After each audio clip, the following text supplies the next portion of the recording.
오늘 본문 말씀은 예수님의 공생애, 그러니까 3년 동안의 예수님의 사역이 시작될 무렵 일어난 사건 한 가지를 기록하고 있습니다. 어떤 사건인가? 일단 배경부터 말씀드리자면요. 오늘 본문 오프닝에 기록되어 있는 것처럼 예수님께서는 갈릴리 지역을 다니시며 복음을 전하셨고 말씀을 가르치셨으며 기적과 이적을 행하셨습니다. 자, 그러니까 어떻게 됐습니까? 예수님에 대한 소문이 사방으로 퍼졌다. 이렇게 기록되어 있고요. 사람들에게 많은 칭송을 받으셨다. 이렇게도 얘기합니다. 자, 이렇게 갈릴리에서 사역을 하신 예수님께서 다음은 어디로 향하십니까? 16절을 보시면 예수께서 그 자라나신 곳 나사렛에 이르사 이렇게 기록되어 있습니다. 예수님께서 갈릴리에서 사역을 마치시고 고향에 가신 겁니다. 그 장소가 어디라고요? 나사렛입니다. 여러분, 나사렛은 어떤 곳입니까? 사실 알려져 있는 것이 많지 않습니다. 그 이유는 나사렛은 갈릴리 북부에 위치한 아주 작은 시골 마을이기 때문에 그렇습니다. 자, 작다고 말씀드렸는데 작으면 얼마나 작느냐? 학자들이 추측하기에 당시 마을 인구가 몇백밖에 되지 않았다고 이렇게 추측합니다. 자, 그렇다면 이것을 통해서 우리가 뭘 알 수 있습니까?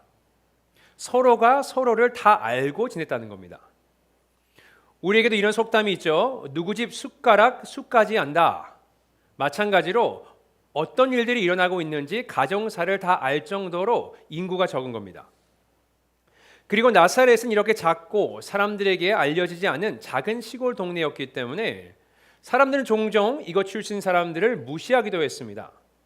그것을 잘 드러내주는 사건이 요한복음 1장에 기록되어 있는데 빌립이 나다나엘에게 가서 내가 메시아를 찾은 것 같아 이러면서 예수님에 대해서 이야기를 전합니다. 자, 그러니까 나다나엘이 뭐라고 했는지 기억나십니까? 그가 이렇게 얘기했어요. 나사렛에서 무슨 선한 것이 날 수 있느냐 이러면서 무시를 했습니다.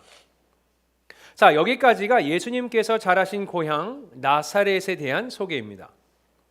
이렇게 예수님께서 고향을 얼마 만에 방문하셨는지는 기록되어 있지 않기 때문에 우리가 알 수 없으나 예수님께서 나사렛을 방문하신 겁니다. 자, 이렇게 예수님께서 고향으로 돌아오셨어요. 사람들의 반응은 어땠습니까? 적어도 처음에는 예수님을 반기면서 맞아준 것 같습니다. 16절 말씀 한번 읽어보도록 하겠습니다. 읽습니다. 시작. 예수께서 그 자라나신 곳 나사렛에서 이르사 안식일에 늘 하시던 대로 회당에 들어가서 성경을 읽으려고 서심해. 자, 예수님께서 나사렛을 방문하신 날이 안식일, 그러니까 토요일이었던 것 같습니다. 자, 유대인의 안식일이란 금요일 날 해가 지고 또 토요일 날 해가 질 때까지, 그러니까 토요일인 겁니다. 자, 예수님께서는 안식일에 뭘 하셨다고요? 회당에 들어가셨다. 그리고 누가는 예수님께서 안식일에 회당에 가신 일을 이렇게 설명했습니다. 늘 하시던 대로, 늘 하시던 행동이라는 겁니다. 자, 왜 그렇습니까? 이것이 전혀 이상하지 않은 것이 유대인들은 보통 안식일에 회당에 모여서 예배를 드리고 말씀을 공부했습니다. 예수님께서도 당연히 유대인이셨기 때문에 안식일에 평소에 하시던 대로 회당에 가신 겁니다. 자, 그렇다면 예수님께서 회당에서 어떤 일을 하십니까? 17절에 이렇게 시작됩니다. 선지자 이사야의 글을 드리거늘 책을 펴서 이렇게 기록된 데를 찾으시니 20절에 이렇게 나오죠. 책을 덮어 그 맡은 자에게 주시고 앉으시니 회당에 있는 자들이 다 주목하여 보더라. 자, 무슨 상황입니까? 예수님께서 회당에 가셔서 먼저 성경 말씀을 들고 이제 그걸 받아서 읽으십니다. 그 후에 회당에 있는 사람들에게 설교를 시작하세요. 자, 이 배경이 아마도 회당장들, 그러니까 이 회당의 리더들이 고향을 방문하신 랍비, 예수님께 설교를 부탁드린 것 같습니다. 아마 그들이 예수님에 대해서 알고 있었겠죠. 우리가 본 것처럼 예수님에 대해서 좋은 소문이 퍼졌습니다. 그가 얼마나 좋은 교사이고 또 선지자인지에 대해서 이야기가 퍼졌습니다. 이렇게 예수님께서 유명해졌기 때문에 고향을 방문한다 이것을 듣고 회당장들이 예수님을 게스트 스피커로 초청을 한 것 같습니다. 자, 그리고 예수님께서는 설교하시기 위해서 본문 말씀을 선택하시는데요. 그 말씀이 바로 이사야서 말씀입니다. 구체적으로 말씀드리자면 이사야서 61장 1절과 2절 말씀입니다. 그게 오늘 본문에 기록되어 있는데 한번 함께 읽어보도록 하겠습니다. 18절과 19절 말씀입니다. 시작. 주의 성령이 내게 임하셨으니 이는 가난한 자에게 복음을 전하게 하시려고 내게 기름을 부으시고 나를 보내사 포로된 자에게 자유를 눈먼 자에게 다시 보게 함을 전파하며 눌린 자를 자유롭게 하고 주의 은혜의 해를 전파하게 하려 하심이라 하였더라. 자, 우리가 읽은 이 말씀 내용은 어떤 내용입니까? 여러분, 이건요 장차 오실 메시아에 관한 말씀이 여기 있는 겁니다. 이것을 알 수 있는 것이 18절에 이런 내용이 있죠. 내게 기름을 부으시고, 기름을 부었다. 자, 기름 부으심을 받은 것, 바로 히브리어로 얘기하면 이것을 메시아고요. 이것을 기름 부음 받은 자, 헬라어로는 뭐죠? 그리스도입니다.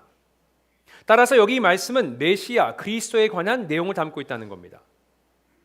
자, 예수님께서는 이렇게 메시아에 관한 말씀을 읽으시고 뭐라고 말씀하셨습니까? 21절에 이에 예수께서 그들에게 말씀하시되 이 글이 오늘 너희 귀에 응하였느니라 하시니, 이것이 예수님의 설교 전체 내용이었는지 아니면 한 부분이었는지 우리는 알 수 없습니다. 하지만 지금 이 21절이 예수님의 설교의 핵심 포인트입니다. 자, 뭐라고 하시는 겁니까? 예수님께서 이사야서 61장 1절과 2절을 읽으신 후에 이 메시아에 관한 이 말씀이 오늘, 그러니까 이 순간 응하였다, 이루어졌다는 겁니다. 어떻게? 예수님을 통해서. 쉽게 말해서 지금 예수님께서는 이사야가 예언했던 그 메시아가 본인이시라고 선포하고 계시는 겁니다. 여러분, 정말 엄청난 일이 일어난 겁니다. 자, 그렇다면 예수님께서 본인을 메시아라고 하시는데 사람들, 회중들은 어떻게 반응했습니까? 22절 보겠습니다. 그들이 다 그를 증언하고 그 입으로 나오는 바 은혜로운 말을 놀랍게 여겨 이르되, 예수님의 말씀을요 잘 받아들입니다. 그들이 다 그를 증언했다. 이것의 의미는요, 예수님이 하신 말이 옳다, 인정했다는 겁니다. 또 더불어서 예수님의 말을 은혜롭다, 놀랐다라고도 했습니다. 자, 이런 반응을 봤을 때 지금 예수님께서 자신이 그리스도, 메시아라고 한 이 얘기를, 이 주장을 그들이 받아들인 것 같습니다. 동의했던 것 같습니다. 자, 그럼 그들이 어떻게 예수님이 메시아라고 하는 이 주장을 받아들일 수 있게 된 걸까요? 저는 이렇게 생각합니다. 예수님께서 메시아에 필요한 조건에 부합하셨기 때문입니다. 자, 오늘 말씀 18절 19절에 이사야서 61장 1절 2절 메시아에 관한 정보가 있습니다. 한번 살펴보시면 18절에 주의 성령이 그에게 임하였다 했습니다. 자, 이것은요 여러분 누가복음을 보시면 계속해서 누가가 우리에게 강조하고 있었던 부분입니다. 예를 들어서 3장을 보시면 예수님께서 공생의 사역을 시작하세요. 어떻게 시작하시죠? 세례를 받으시면서 시작하십니다. 그리고 예수님의 세례에 대해서 누가는 이렇게 이야기했어요. 예수님께서 세례를 받으실 때 성령이 비둘기 같은 형체로 강림하셨다. 자, 그리고 이어서 4장에서 예수님께서 이제는 광야에서 40일 동안 마귀에게 시험을 받으십니다. 이 사건을 누가가 어떻게 설명하죠? 4장 1절 말씀 한번 읽어볼까요? 읽겠습니다. 시작. 예수께서 성령의 충만함을 입어 요단강에서 돌아오사 광야에서 40일 동안 성령에게 이끌리시며. 자, 예수님에 대해서 이야기할 때 누가가 강조하는 것은 그가 성령의 충만함이 있었고 또 광야에서 시험 받은 것이 성령의 이끌림을 받아서 일어난 일이다, 이렇게 이야기합니다. 다시 성령에 대해서 언급하세요. 또 오늘 본문의 도입부에서는 뭐라고 하십니까? 14절 말씀 보겠습니다. 시작. 예수께서 성령의 능력으로 갈릴리에 돌아가시니 그 소문이 사방에 퍼졌고, 이번에도 성령, 그러니까 성령의 능력으로 갈릴리에서 사역을 하셨다고 하는 겁니다. 여러분 한번 생각해 보세요. 이럴 필요가 있을까요? 여러분, 예수님이 누구십니까? 하나님의 아들, 하나님이십니다. 당연히 성령의 충만함이 있죠. 주님의 영이 그와 함께 하셨습니다. 삼위일체 하나님이십니다. 자, 그렇다면 왜 굳이 누가는 예수님의 사역에 대해서 이야기할 때 성령 충만했다, 성령이 함께 하셨다. 성령이 이끄셨다. 성령이 능력을 주셨다. 왜 계속해서 성령에 대해서 언급하는 겁니까? 여러분, 이것은요, 결코 우연이 아닙니다. 뭔가 이야기를 하기 위해서 지금 빌드업을 하고 있는 거예요. 뭐죠? 지금 이것을 밝히려고 하는 겁니다.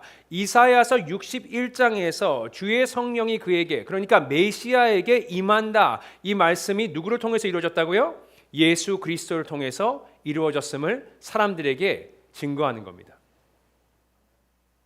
또 예수님이 메시아라는 어떤 기록이 있었습니까?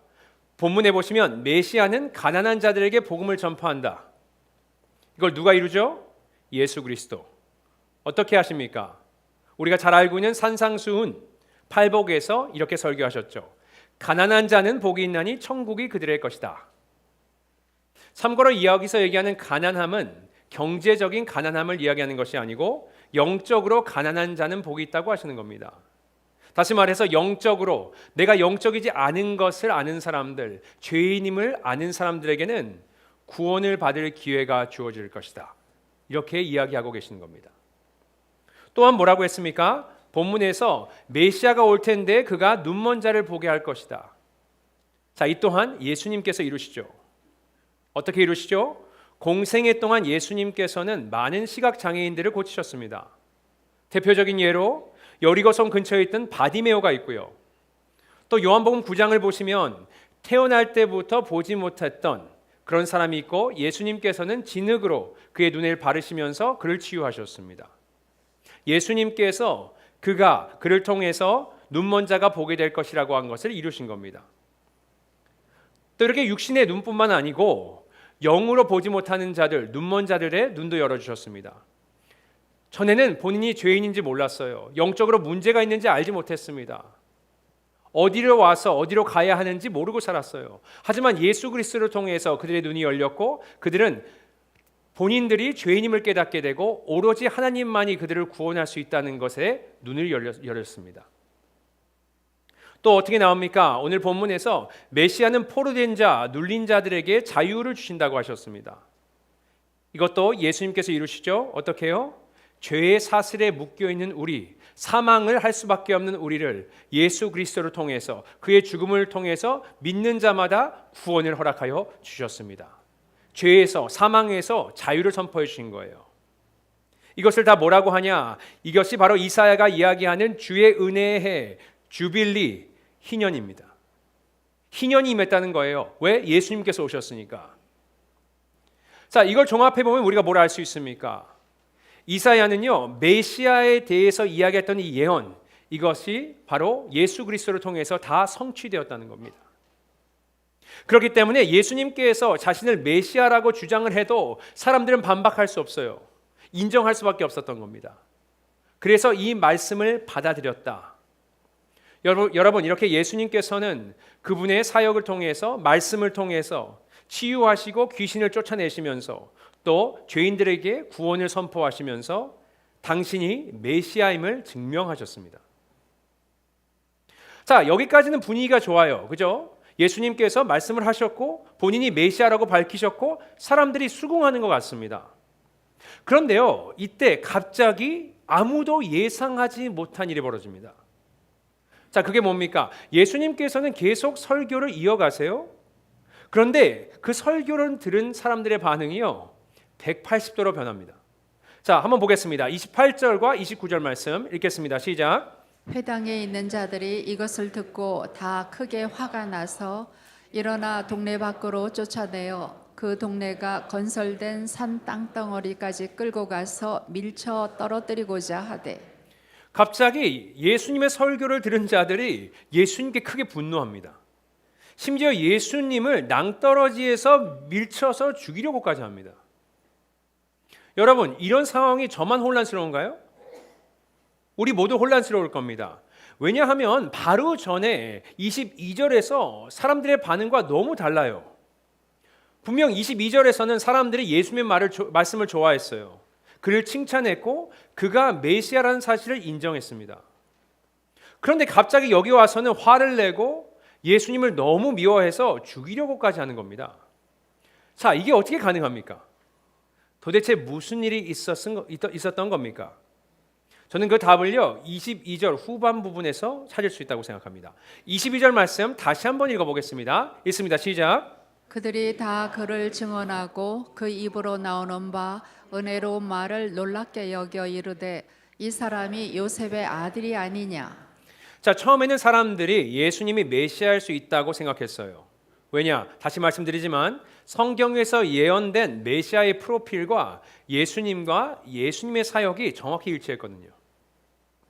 자, 그런데 그때 한 가지 의문이 들었던 것 같습니다. 뭐라고 하죠? 이 사람이 요셉의 아들이 아니냐? 이 질문을 합니다. 자, 이게 무슨 의미인지는 다른 복음서에서 이들의 반응을 더 자세히 기록하고 있습니다. 한번 살펴보겠습니다. 마태복음 13장 55절 말씀 읽겠습니다. 시작. 이는 그 목사의 아들이 아니냐. 그 어머니는 마리아, 그 형제들은 야고보, 요셉, 시몬, 유다라 하지 않느냐. 마가복음 6장 3절에서도 이렇게 기록하고 있습니다. 이 사람이 마리아의 아들 목수가 아니냐? 야고보와 요셉과 유다와 시몬의 형제가 아니냐? 그 누이들이 우리와 함께 여기 있지 아니하냐 하고 예수를 배척한지라. 갑자기 이들에게 이런 생각이 든 거예요. 우리 이 사람 누군지 알잖아. 아버지가 누군지 알아요. 요셉이에요. 요셉이 누구지? 우리 동네에서 목수하는 사람. 예수님은 그것을 배워서 예수님 역시도 목수. 어머니에 대해서도 알잖아. 마리아. 또 동생에 대해서도 아주 자세히 알고 있습니다. 이름까지 알고 있어요. 상세히 알고 있습니다.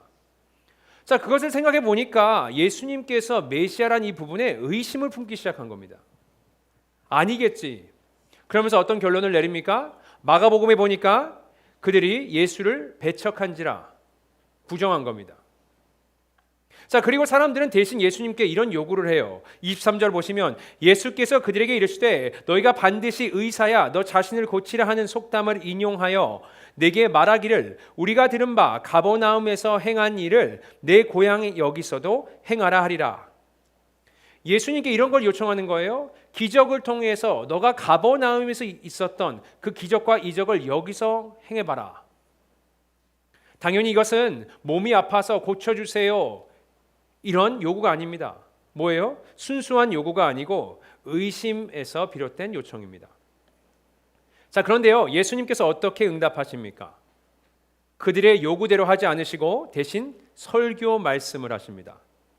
자, 두 가지 사건에 대해서 언급하시는데 가장 먼저는 엘리야의 사역에 대해서 말씀하세요.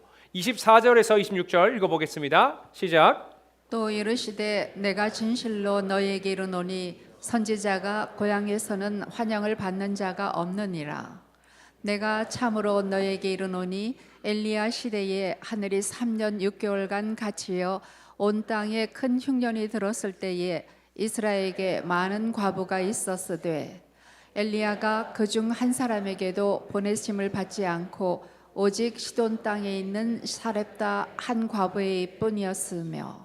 자, 이게 성경에 어디에 기록되어 있죠? 열왕기상 17장과 18장에 기록된 내용입니다. 하나님께서 하늘문을 닫으셨어요. 그러니까 비가 3년 반 동안 오지 않았다 했습니다. 자, 비가 안 왔어요. 3년 반 동안 어떤 일이 일어났을까요? 이스라엘 전역에 큰 기근이 임하면서 많은 이스라엘 백성들이 고통을 받습니다.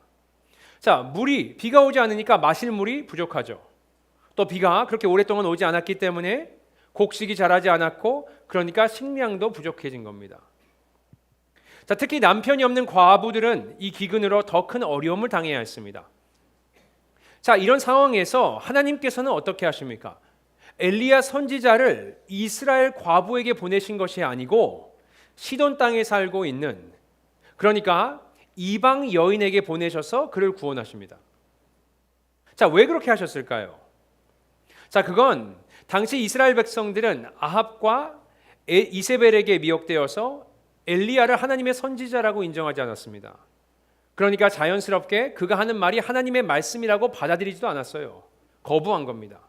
그래서 이스라엘 백성들에게 간 것이 아니고 이방인들에게 그 은혜가 돌아간 겁니다. 또 한 가지 사건을 더 언급하세요. 이번에는 엘리야의 후계자인 엘리사에 관한 얘기입니다. 27절 말씀도 읽어보겠습니다. 시작. 또 선지자 엘리사 때에 이스라엘에 많은 나병 환자가 있었으되 그 중에 한 사람도 깨끗함을 얻지 못하고 오직 수리아 사람 나아만 뿐이었느니라. 자, 이건 열왕기하 5장에 기록되어 있는 사건입니다. 당시에 나아만이라는 사람이 있었어요. 자, 그가 누구죠? 수리아, 그러니까 아람 군대의 장군이었어요. 큰 공을 세운 아주 유명한 사람이었습니다. 자, 그런데 그게 문제가 하나 있었어요. 무슨 문제죠? 건강에 문제가 있었습니다. 나병이 있었어요. 해결책을 찾아봤지만 찾지 못했습니다. 자, 그런데 하루는 나아만의 아내, 그의 여종을 통해서 엘리사에 대해서 알게 됩니다. 이런 얘기를 하는 거예요. 엘리사라면 나병을 치유할 수도 있을 것이다. 자, 그것을 한 나아만 장군이 어떻게 합니까? 금과 또 은과 값비싼 옷을 챙겨서 또 아람 왕의 친서를 가지고 이스라엘 왕에게 보내고 또 결국에는 그렇게 엘리사를 직접 찾아가게 됩니다. 자, 어렵게 찾아왔어요. 유명한 장군입니다. 그럼 당연히 엘리사가 나와서 인사라도 하고 반기기라도 하고 손을 얹고 기도를 하던 뭔가를 해야 되는데 나와 보지도 않습니다. 그냥 말을 전하죠. 뭡니까? 요단강에서 7번 몸을 씻어라. 엘리사의 이런 무례한 행동, 정말 나아만 장군이 화를 내면서 거부합니다. 그렇게 하지 않아요. 내가 살고 있는 곳에 더 깨끗한 물이 있는데 왜 내가 이 더러운 요단강에서 몸을 씻어야 하는가 이해하지 못합니다. 하지만 결국에 설득을 당해서 그가 순종하고 말씀대로 요단강에서 몸을 7번을 씻습니다. 자, 그러니까 어떤 일이 벌어지죠? 성경은 이렇게 기록합니다. 그의 피부가 어린아이와 같이 되었다. 치유를 받습니다. 그리고 나아만이 다시 엘리사에게 돌아와서 이렇게 고백합니다. 열왕기하 5장 15절 말씀 읽어보겠습니다. 시작. 나아만이 모든 군대와 함께 하나님의 사람에게로 돌아와서 그의 앞에 서서 이르되 내가 이제 이스라엘 외에는 온 천하에 신이 없는 줄을 아나이다. 청하건대 당신의 종에게서 예물을 받으소서 하니 이스라엘 외에는 온 천하에 신이 없는 줄을 아나이다. 야훼 하나님, 여호와 하나님이 유일한 신임을 고백하고 믿음을 갖게 됩니다. 자, 전 스토리와 마찬가지로 이 당시에 이스라엘 백성 중에서도 많은 나병 환자들이 있었습니다. 그런데 왜 이방인인 나아만을 치유하셨을까? 그 이유가 뭐죠? 이스라엘 백성들 중에는 나아만 장군 같은 믿음을 가진 자가 없었습니다. 자, 이 두 스토리를 통해서 예수님께서 나사렛 사람들에게 하고자 하는 말씀이 뭡니까? 그들의 이런 의심과 믿음 없는 행동 때문에 하나님의 은혜가 그들에게 간 것이 아니고 그들을 지나쳐서 다른 이들에게 이방인들에게로 넘어갔다. 이 얘기를 하고 계시는 겁니다. 그리고 이것에 대해서는 나중에 바울도 언급합니다. 사도행전 13장 46절에 이렇게 나오죠. 바울과 바나바가 담대히 말하여 이르되 하나님의 말씀을 마땅히 먼저 너희에게 전할 것이로되 너희가 그것을 버리고 영생을 얻기에 합당하지 않은 자로 자처하기로 우리가 이방인에게로 향하노라. 똑같은 일이 벌어진 겁니다. 자, 이들에게 예수님의 이런 설교는 굉장히 불편하고 아팠을 겁니다. 이 두 사건, 언급된 이 두 사건이요, 이들은 이들의 역사에서 지우고 싶은 치부가 드러나는 치욕적인 사건입니다. 그래서 굉장히 수치스러웠을 거예요. 그래서 결국에는 화를 내고 분노로 가득 차서 예수님을 죽이려고까지 합니다. 사실 이런 상황은요, 나중에 사도행전에서도 볼 수 있습니다. 하나님의 말씀이 나를 불편해하고 아프게 할 때가 있어요. 그럴 때 사람들은 두 가지 반응을 합니다. 자, 첫 번째 반응은 사도행전 2장에 나오는데 베드로가 설교를 합니다.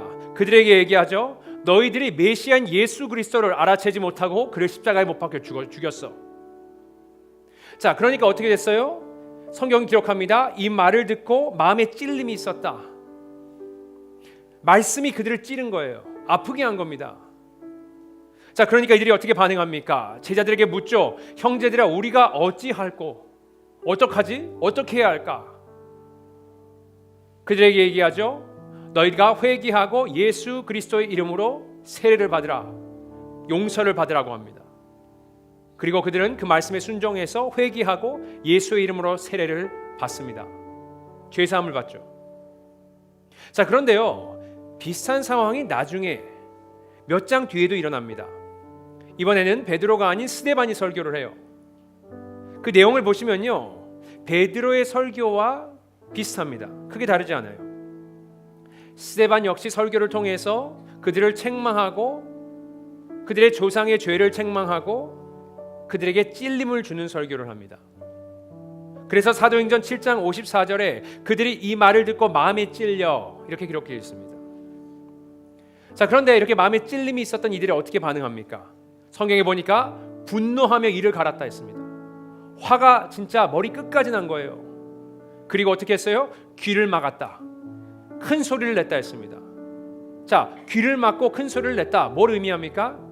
듣고 싶지 않아 너가 하는 말. 귀를 막은 거예요. 소리를 지르면서 더 큰 소리를 내면서 이게 들리는 말을 못 들리게 한 겁니다. 차단한 거예요. 그리고 결국에는 이들이 스데반을 성 밖으로 끌고 나가서 돌로 쳐서 죽입니다. 같은 메시지예요. 하나님의 말씀에 찔림이 있는 그런 말씀입니다. 하지만 반응은 전혀 다른 거예요. 여러분, 오늘 이 말씀을 통해서 예수 그리스도께서 우리에게 하시는 말씀이 뭐라고 생각하십니까? 우리는 하나님의 말씀을 들을 때마다 선택을 해야 하는 거예요. 특히 우리를 아프게 하고 우리를 불편하게 하는 말씀일수록 우리가 더 선택을 해야 하는 거예요. 여러분, 하나님 말씀이 아프다? 너무 당연한 겁니다. 성경을 훑어보시면요, 계속해서 하나님의 말씀이 왜 아픈지에 대해서 이야기하고 있어요. 자, 성경에서 말씀을 뭐랑 비교합니까? 히브리서 4장 12절 말씀 읽어보겠습니다. 읽습니다. 시작. 하나님의 말씀은 살아있고 활력이 있어 좌우의 날선 어떤 검보다도 예리하여 혼과 영과 및 관절과 골수를 찔러 쪼개기까지 하며 또 마음의 생각과 뜻을 판단하나니. 하나님의 말씀이 살아있대요. 좌우가 날선 어떤 검보다 예리하답니다. 하나님의 말씀은요, 검인 거예요. 칼인 거예요. 에베소 6장에서도 전신갑주를 이야기하면서 하나님의 말씀, 성령의 검이라고 이야기합니다. 성령께서 우리에게 어떻게 말씀하세요? 성경을 통해서, 찔림을 통해서 말씀하십니다. 자, 요한계시록 1장에 보시면 예수님에 대해서 묘사가 되는데 예수님의 말씀이 나오는 입에서 뭐가 나온다고요? 좌우의 날선 검이 나온다 그랬습니다. 칼에 찔리면 아파요, 안 아파요? 아픕니다. 쓰라려요. 고통스럽습니다. 그러니까 하나님의 말씀을 우리가 대하면 아픈 게 너무 당연한 거예요, 여러분. 하나님의 말씀을 듣고도 아프지 않다, 아무렇지도 않다, 여러분, 그건 큰 문제입니다. 왜 그렇습니까? 내 마음이 강팍해지고 굳은 거예요. 그러니까 하나님 말씀이 들어가지가 않는 겁니다. 아무리 찔러도. 큰 문제예요. 여러분, 하나님의 말씀을 통해서 우리가 찔림을 받고 아프고 고통스러운 것은 당연한 일입니다. 그렇기 때문에 우리는 말씀의 칼날 앞에서 항상 선택을 해야 하는 겁니다. 자, 어떤 선택입니까? 하나님의 말씀 아래에 설 것인가? 아니면 하나님의 말씀 위에 설 것인가? 하나님의 말씀의 위치를 우리가 정해야 되는 거예요. 하나님의 말씀이 아프고 불편하지만 겸손하게 아래에서 받아들이며 순종할 것인가? 아니면 하나님의 말씀보다 내 자존심, 내 감정, 내 경험, 내 상처, 상황을 더 우선으로 둘 것인가? 결정해야 한다는 겁니다. 선택을 해야 돼요. 제가 좀 부끄러운 말씀을 좀 드리자면, 솔직히 고백을 하나 하자면 이번 주에 하운교회 또 그레이스교회에 뭐 여러 일들이 있었습니다. 그러면서 생각도 많아지고 좀 머리가 복잡한 거예요. 그러면서 불안해지고 걱정도 되고 또 나중에는 상황이 짜증이 나는 겁니다. 화도 나고요. 자, 그러다 보니까 하나님의 음성이 안 들리는 거예요. 성경을 읽긴 읽었는데 집중이 안 되는 거예요. 하나님의 레마의 말씀이 안 들리는 겁니다. 그리고 제가 새벽기도, 하루는 새벽기도를 드렸는데 설교를 들었어요. 설교를 듣고 기도를 하러 갔는데 설교 내용이 기억이 안 나는 겁니다. 왜? 설교 내내 걱정하고 생각하고 제 나름대로 생각에 잡혀 있는 거예요. 사로잡혀 있는 겁니다. 그래서 제가 기도를 하면서 왜 이런 일이 벌어질까 주님께 묻는데요, 그때 깨달았습니다. 아, 내 감정이, 내 생각이, 나의 상황이 말씀보다 더 위에 있구나. 내가 하나님의 말씀보다 더 위에 있구나. 그래서 이런 것이구나 깨달았습니다. 자, 그런 면에서 오늘 이 설교는 여러분에게도 적용이 되겠지만 제 자신에게 하는 설교입니다. 자, 그러면서 제가 결혼하고 초반에 있었던 사건 하나가 생각나더라고요. 자, 20년 전 일입니다. 제가 아내 자랑을 좀 하겠습니다. 저희가 결혼하고 정말 처음에 많이 다퉜습니다. 지금도 가끔 다투는데 그때는 정말 많이 다퉜던 것 같아요. 여러분, 제가 고집이 세요. 그런데 제 와이프도 만만치 않았습니다. 분명히 제가 자랑을 한다 그랬는데 이상한 방향으로 지금 흘러가고 있는 것 같습니다. 네. 이렇게 다투는데 타협점이 없는 거예요. 안 되는 겁니다. 저는 당장 해결을 해야 되기 때문에 아내를 붙잡고 빨리 얘기하고 해결 보자고 하는데 아내는 시간이 필요하다며 도망다니고, 이것을 반복하면서 정말 안 좋은 거예요. 그런데 너무 신기한 거예요. 아내가 성경을 읽고 아침에 큐티를 하거나 주일 설교 말씀을 들으면 변화가 있는 겁니다. 눈물을 흘리면서 회개를 하는 거예요. 그리고 자기 행동을 후회하면서 그렇게 안 하겠다고 하는 겁니다. 자기 고집, 자존심, 방식, 또 옳다고 주장했던 이것들을 다 내려놓고 인정하고 하나님 말씀에 순종하는 걸 봤습니다. 참고로 주일 설교했던 사람이 접니다. 어떻게 이런 일이 일어나지? 왜냐면요, 제 아내는 설교를 하고니 부족한 사람의 말을 듣는 것이 아니고 이 부족한 입술을 통해서 나오는 하나님의 말씀을 들은 겁니다, 여러분. 그러면서 제가 결혼하고 초반에 정말 대단하다 이렇게 생각한 적이 있었습니다. 여러분, 제가 질문할게요. 여러분은 말씀을 어디에 두고 사십니까? 말씀이 여러분 밑에 있어요? 아니면 위에 있습니까? 우리 모두 하나님의 말씀이 중요하다는 것 우리가 알고 있습니다. 특히 개신교 신앙의 핵심 교리가 뭐죠? 루터가 이야기했던 솔라 스크립투라, 뭡니까? 오직 말씀, 오직 성경입니다. 이렇게 우리는 머리로 알고 있어요. 성경이 우리의 신앙의 기초이며 더불어서 우리의 삶의 모든 영역에서 권위를 가져야 한다, 믿고 고백하고 있습니다. 하지만 질문해 볼게요. 실체는 어떻습니까? 여러분의 삶을 한번 생각해 보세요. 여러분은 여러분의 감정, 생각, 상황을 말씀 아래에 두십니까? 아니면 위에 두십니까? 사실 이번 주에 참 감사하다는 생각이 들었어요. 제가 한국교회에서 담임 목회를 한 지가 이제 3년이 됐는데, 그러면서 여러분에게 많은 설교를 했고 또 성경 공부도 했고 또 킹덤 시리즈 같은 집회도 하면서 말씀을 전했습니다. 그런데요, 여러분이 하나님의 말씀을 받아들이는 그 태도가 정말 목사인 저보다 낫다고 생각합니다. 하나님 앞에서 여러분이 얼마나 많은 변화를 가지셨는지 제가 봤습니다. 간증을 들어 알고 있습니다. 하나님 말씀 앞에서 여러분의 생각, 여러분의 고집, 여러분이 지켜왔던 전통, 자존심, 편안함, 익숙함, 이 모든 것을 내려두시고 변화를 선택하시며 말씀에 순종하시는 것을 제가 듣고 또 들어왔습니다. 그래서 이번 주에 항상 이런 마음이 들어야겠지만 특히 이번 주에 제가 참 감사하다는, 성도님들을 통해서 참 감사하고 많이 배운다는 생각을 했었습니다.